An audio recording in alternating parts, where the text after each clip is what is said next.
So I think police brutality is not always physical, as you see in the news, but I also think it's verbal, and I think it's a part of the system, which makes it also systemic. Whether it's language, It could be emotional, it could be mental. it's more than just the physical. A lot of times the psychological abuse, the psychological damage to underrepresented communities is huge. And it causes fear. For some reason, people when they look at an African American, they see it as a threat. People like to say that racial tension undermines police legitimacy, but I think police undermine police legitimacy.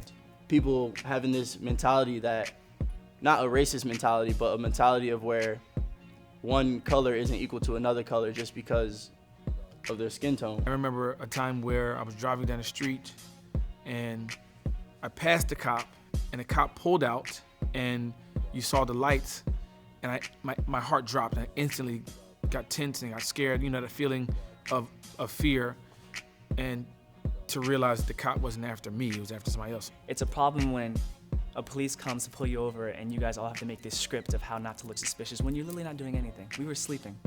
And then we had to pretend that we were innocent when we actually were in fact already innocent. It's a problem because he's a man in charge, a police officer, and not only are we supposed to respect him, but we fear him. Just because he's angry doesn't mean that I gotta get angry because he got a gun and I don't. I think it's hard for people to understand, like, for instance, you can't really explain the feeling you get when you walk in a store and the clerk follows you around. Like, to this day, I cannot explain that to any person not of color. They just don't understand it. And people not of color, when they can't understand anything, they dismiss it. And that's the worst part. It's like your experience doesn't even matter because people can't understand it, and then when they don't understand something, they write it off as not true. That's oppression for me to decrease my behavior because I don't want to be judged in a certain way. Being a black male in today's society has its ups and downs. I definitely think that it has more ups than it does downs, but some people feel differently. I try and look at life in a positive light no matter what.